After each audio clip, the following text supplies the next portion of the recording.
భువనరక్షక నిన్ను పొగడనేరని నోరు ప్రజకరోచకమైన పాడుబొంద సురవరార్చిత నిన్ను చూడగోరని కనులు జలములోపల నెల్లి సరపుగుండ్లు శ్రీరమాధిప నీకు సేవ చేయని మేను కూలుకమ్ముడు బోని కొలిమి తిత్తి వేట్కతో నీ కథలు వినని కర్ణంబులు కఠిన శిలాదుల గలుగు దొరలు పద్మలోచన నీ మీద భక్తి లేని మానవుడు రెండు పాదాల మహిషమయ్య భూషణ వికాస శ్రీ ధర్మపుర నివాస దుష్ట సంహార నరసింహ దురిత దూర.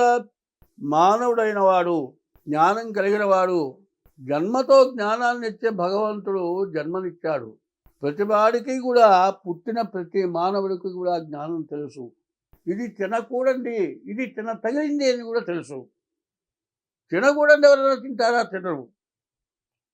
తినడానికి మనకు వచ్చేది తింటారు.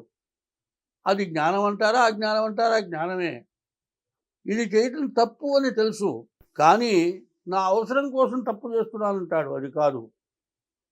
ఎవరైతే నోటితో ప్రతిరోజు భగవంతుడిని స్మరిస్తాడో, భగవంతుడిని ఎప్పుడు పూజిస్తాడో, ఎవరైతే మంచి మాటలు చెబుతూ ఉంటే వింటాడో, ఎవరైతే వేట్కతో మంచి కథలు చెబుతూ ఉంటే వింటారో, ఎవరైతే విష్ణుమూర్తికి కనీసం దారిన వెళుతూ దేవాలయం దగ్గరికి వెళ్ళి రెండు చేతులు ఎత్తి నమస్కారం చేస్తాడో, కొంతమంది ఏం చేస్తారు, తలకాయ ఇట్లా అంటారు కళ్ళు మూసుకొని. తలకాయ ఇట్లా అంటే నమస్కారం కాదు.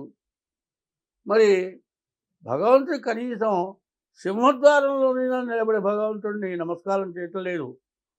ఇటువంటి ధర్మం నీకు భూషణాలు అంటారు. ఆభరణాలు ఏమిటాయి అంటే భగవంతుడిని స్మరించడమే నీకు ఆభరణం అని చెబుతున్నారు. ఇవాళ 29వ తారీఖు సోమవారం, విశేషమైన రోజు. పంచమి వేళగా షష్ఠి సుబ్రహ్మణ్యేశ్వర స్వామి ప్రీతి అయిన రోజు. అట్లాగే పూర్వాభాద్ర కుంభరాశి శనికి ప్రీతి అయిన రోజు. శనిని, చంద్రుడిని, ఈశ్వరుని పూజించాల్సినటువంటి రోజు. తర్వాత ఈరోజు క్రోధినామ సంవత్సర చైత్ర బహుళ పంచమి, సోమవారం, పూర్వాషాఢ నక్షత్రం. ఈ రోజున చాలా విశేషమైన రోజు. వర్జం 12:15 నుంచి 1:45 వరకు వర్జం.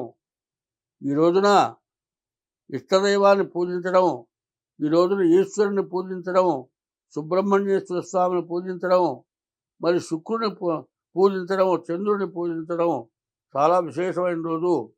స్వస్తి.